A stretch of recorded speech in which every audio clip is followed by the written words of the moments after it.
Hi, this is Billy Sherwood from Yes, and you're listening to the New Year's Prog Show.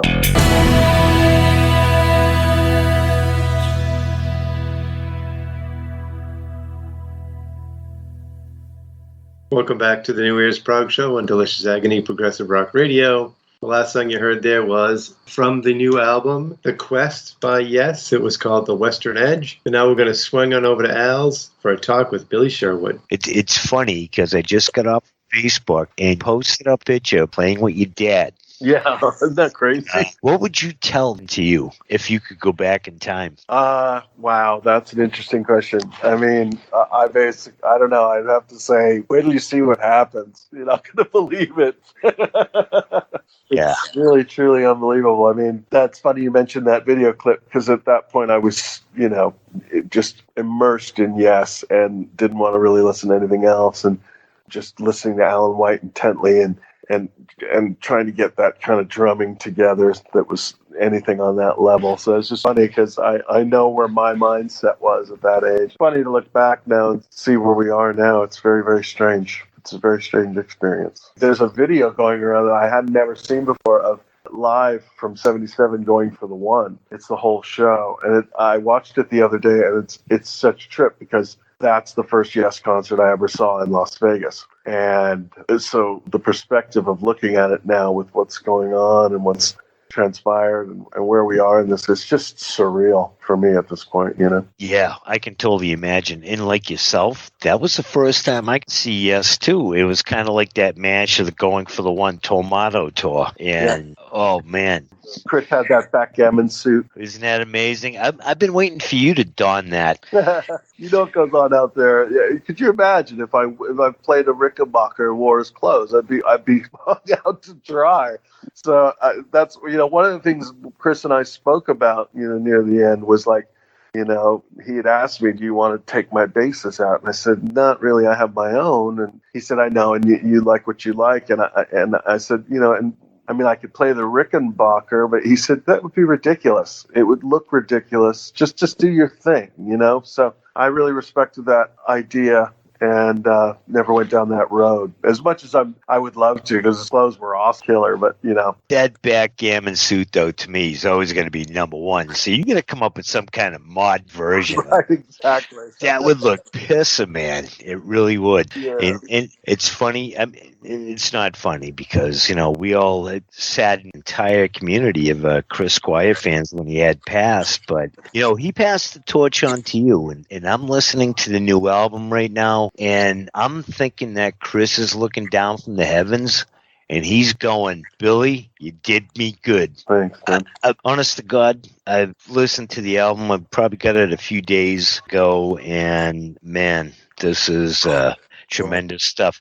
Your background is incredible. It's impeccable. There's a reason why you are what you are at this level with the band. How was the vibe going into it? Was it different from every other time? Were people just going in and doing what they had to do? Or was there some kind of unity? Well, COVID was in full bloom. So the traveling was impossible.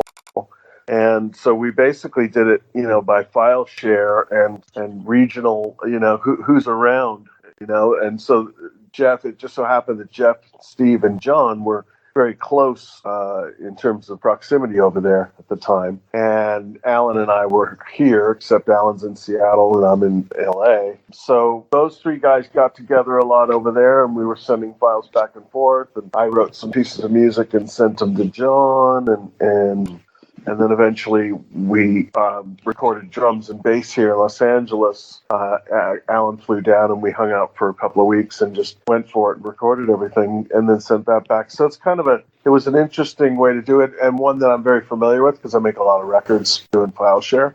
Yeah. But, with Yes, I was, it'd be nice to all be together in the same place, but this was just due to COVID. There was no way to make it happen. So that's kind of how the production came about, Steve producing it and just keeping an eye on everything as we assemble it all. But the writing is really where it was at, and that's where it started. And then we just kind of took our own courses into each area, Alan doing his drum thing, me doing the bass, etc. And it all came together quite nicely.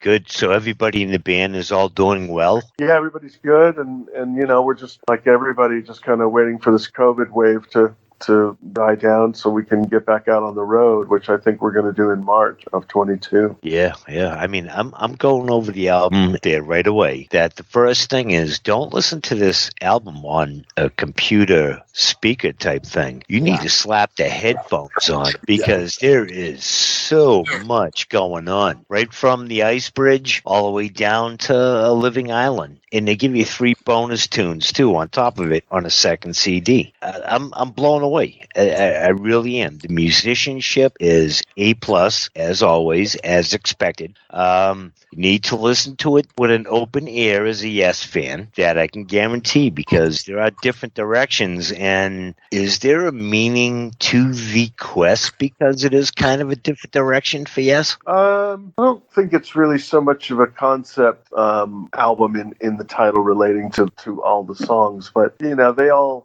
speak to some sort of sense of moving forward and getting back to our lives as we knew it, because how we wrote the stuff during the COVID peaks, and it's you can't help but write a little bit about what's going on in that.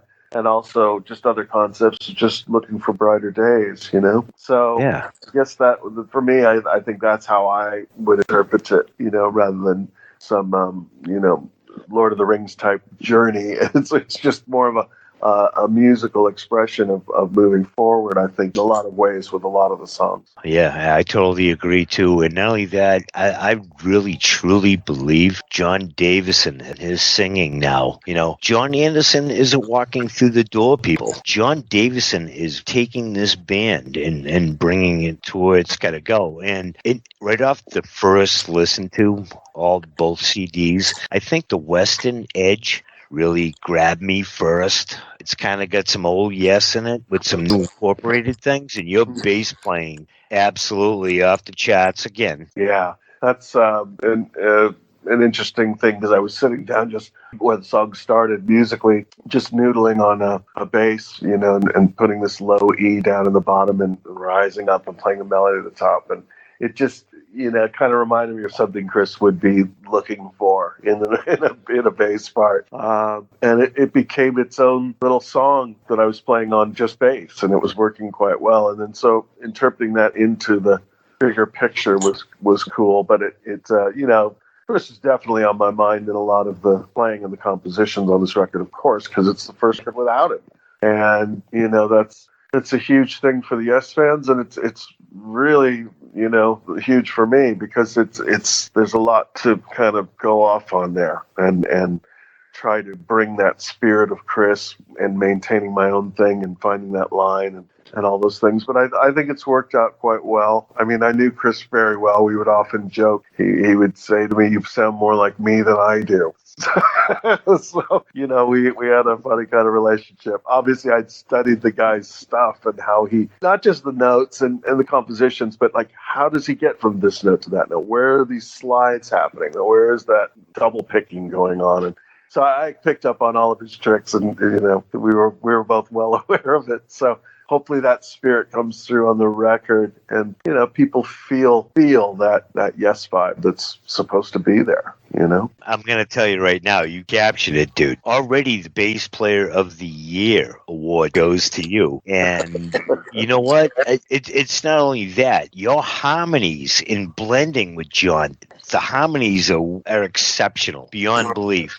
And, I'm a diehard Yes fan way back in the early 70s. This is the best harmonies I've ever heard a Yes. So kudos to you guys. Oh, and thanks, man. Yeah, John laid out some great vocals all over the record, and just Steve's voice sounds great on there too. So it's got that thing that we all know and love, about Yes, but it's moving obviously in a new direction here while maintaining where it's been. And I think this hybrid that we've sort of found here is quite good. Yeah. Did you find yourself when you guys were writing that you needed to change with the times in any sort, or were you thinking that Yes traditional sound?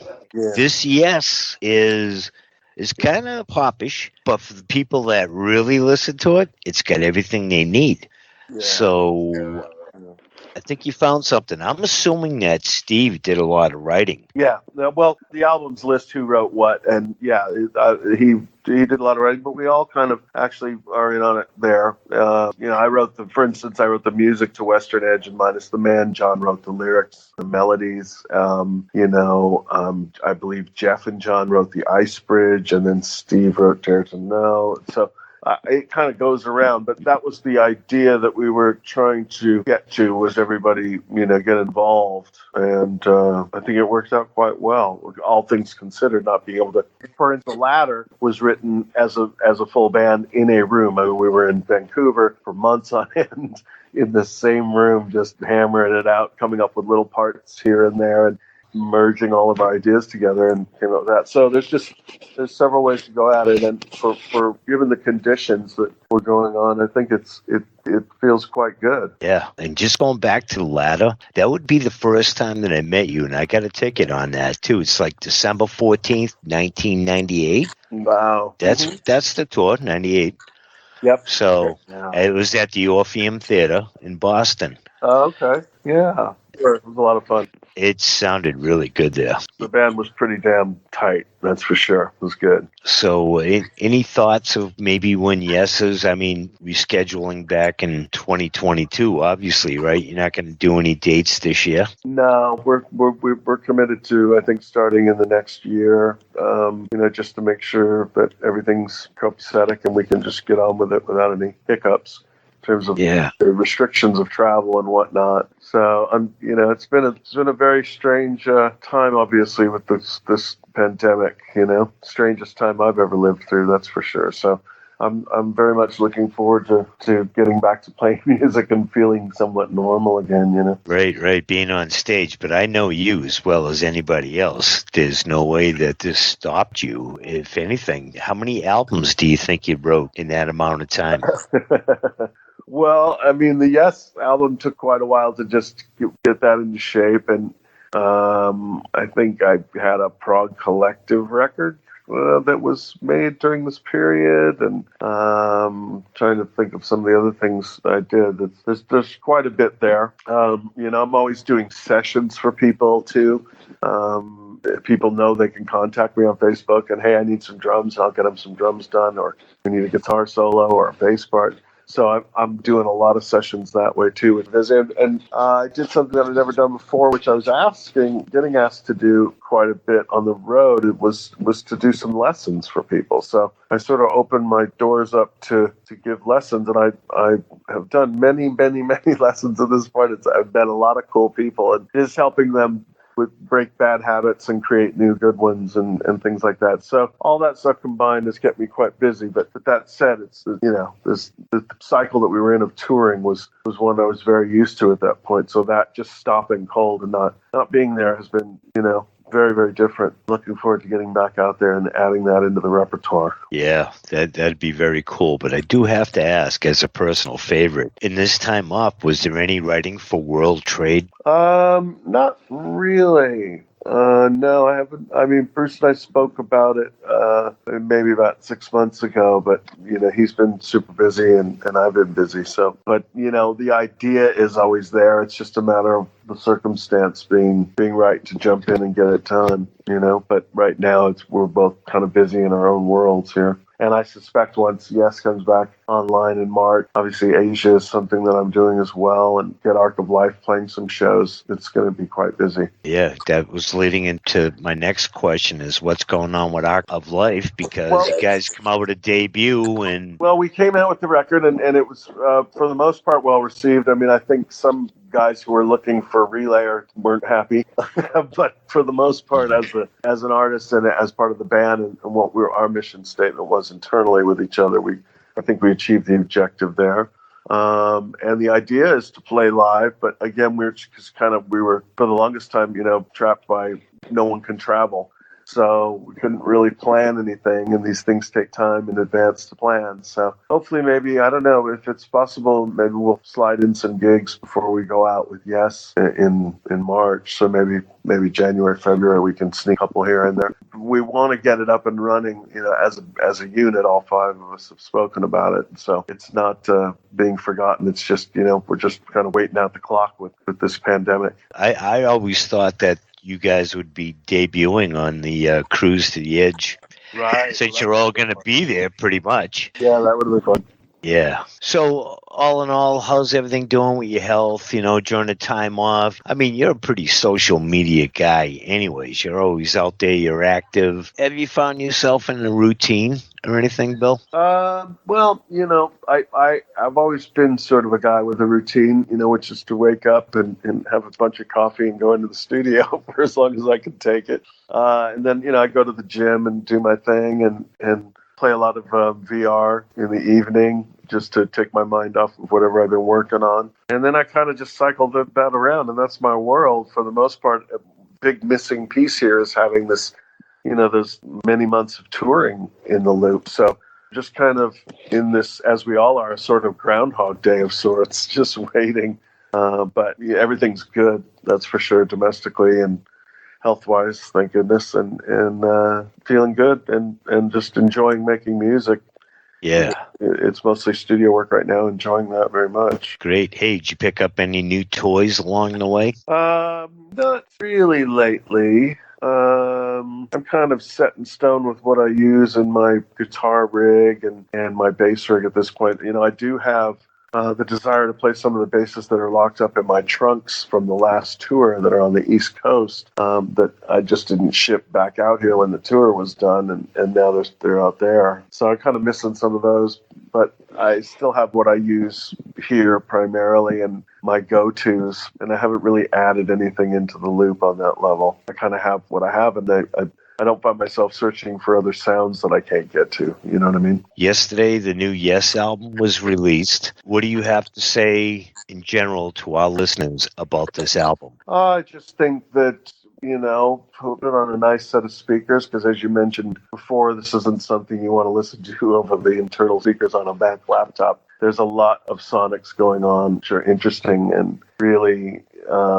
shape the sound of the album, so you want to get the full benefit of that. And just, pop it on and enjoy it and for what it is. And hopefully it becomes something that is memorable and wants to be re-listened to, which I think it will be, because there's a lot of cool statements musically and lyrically on this record. I agree 100%. Thank you, Mr. Billy Sherwood. Now, where would our listeners go about to pick up this album? Well, I'd imagine all the usual suspects online, the distributors of music, Amazon and Spotify and all these other outposts. I know there's vinyl versions that are available with bonus tracks, and there's multiple ways that I guess they're selling it on in terms of how it's being produced with the 5.1 mix and all that stuff. So there's a lot of choices there, and all of it's online. I'd imagine just Google Yes the Quest, and it'll take you to 17 different places to grab it.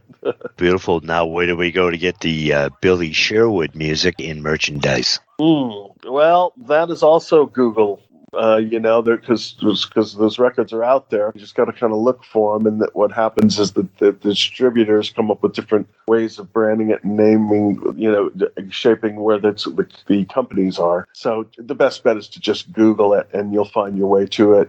Just Google Billy Sherwood solo albums, and the list will come up. My personal choices would be Art of Survival, and if you've never heard any of it before, I don't really know. I think it might be. I mean, as I said, the labels kind of have the records and do what they do, so I don't really look around much. So, but I'm sure they're out there. I can already tell you it's my number one album of the year. Right on. Well, it does have that feeling that we used to get putting on a new year. I mean, I said, unlike maybe some of the fans, I got that from every experience. Like when I first listened to Drama without John there, I was like, I don't even know who this guy is, but this is awesome. And then I discovered they were the Bug. And then listening to 90125 and going, fuck, Trevor, who? This is awesome. and then moving on to, so, and even going back to Tales, who are these guys? This is amazing. So I just take it for what it is, but the feeling I got from each time listening to those records kind of is involved in this new album where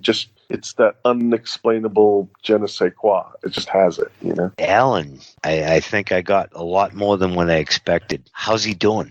He's doing good. He's still recovering in his way from that back thing, but obviously here on the record, he's still playing drums, so it's good, and his stamp is well on that record, which I think is important. We go back and we talk about all the old Yes stuff. I mean, I go back, of course, to the first album in '69. You flip it over, and the inscription chose the two great bands that were coming out in '69. It was Yes and Led Zeppelin. Yeah, they were pretty dead on from there. But even that first album, there's stuff that Chris Squire played on it that you really, even every little thing she does when he took the Beatles song and redid that was pretty cool. Were you digging that too?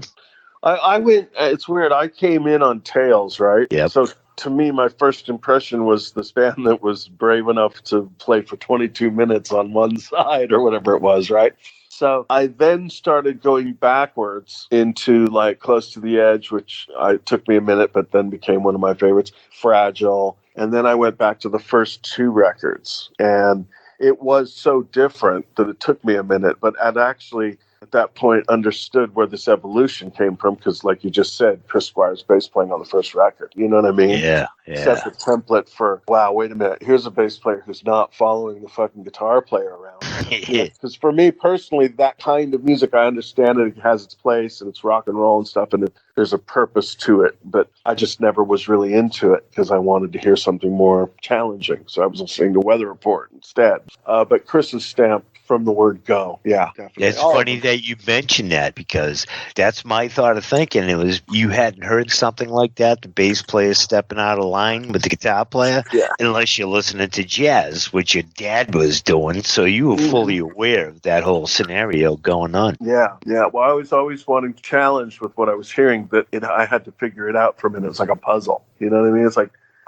there's something about this music I'm digging. What is making me dig it? And then you start really looking into the parts and the individuals, what they bring to the table. And obviously Chris, I mean, just listen to Awaken. It's like, that's not playing bass in the most traditional way ever. No. But if you guys go back on tour, have you guys brought up any, like, what are we going to play for songs that we haven't played for a while? Or well, I know the idea is to stay the course on the playing of the entire Relayer album. So that's going to take a good chunk of time. And then I'd imagine that we're going to have to play some classics because that's just a no-brainer. But what comes in from that perspective is usually a discussion that starts being thrown around about 6 weeks before the tour.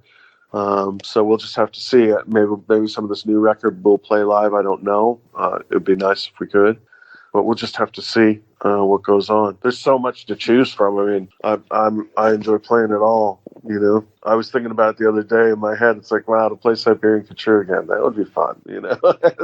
But we play that a lot. Maybe it should be, So we somehow come to these conclusions, and Steve's got a good grip on how the set flows after all this time. So sort of looking to him like, what do you think? Alan must have pretty good input too, I'm assuming. Well, everybody has their kind of input into it, and then we just sort of start winding it down.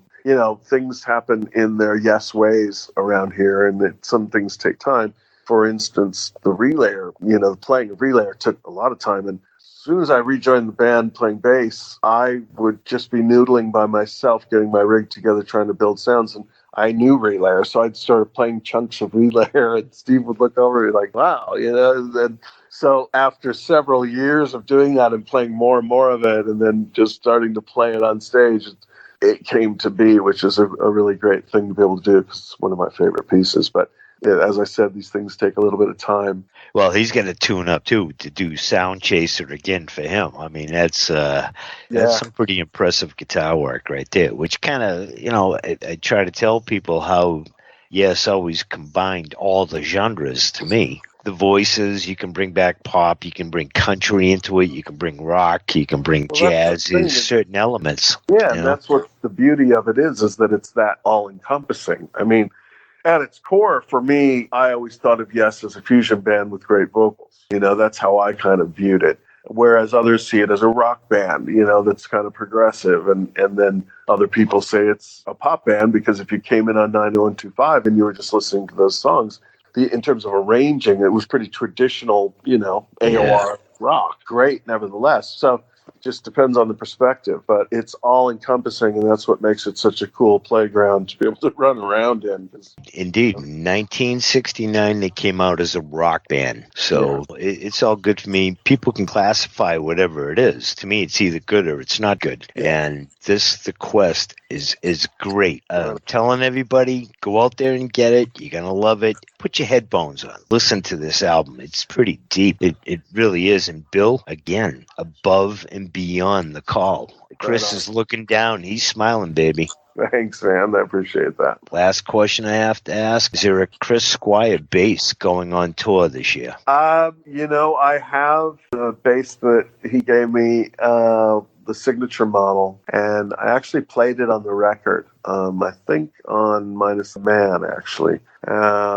So you never know. It might start surfacing now. I mean, it's been quite a long time since we lost Chris, 6 years plus. And, I didn't want to, as I said earlier, when we were talking, I didn't want to come out of the gate with a Rickenbacker on and look, So, but I think with this much time gone by, there's, it'll be viewed as a bit more of an honoring thing, which I may play it on a song or two just to sort of bring Chris's spirit out there even more a little bit. But it's not my main act, let's put it that way. Man, I love that. That's great. Any chance we're going to see Roger Dean getting his hands with the stage production this year? I'm not sure, but I hope so, because, Roger is such a creative force in all this. The artwork is just phenomenal, and the packaging is beautiful. So I would hope he would be involved. We shall see. Beautiful, baby. I love talking to you. But great talking to you, brother. I appreciate it. Miss you. I'll see you when you come to Boston, right? Yes, indeed. Yes. All right. Talk soon. So we got a couple more Yes songs coming up here. The next one is... Hi, this is Billy Sherwood from Yes, and you are listening to a new track from Quest. Put some headphones on and enjoy. And you're listening to the New Ears Prog Show.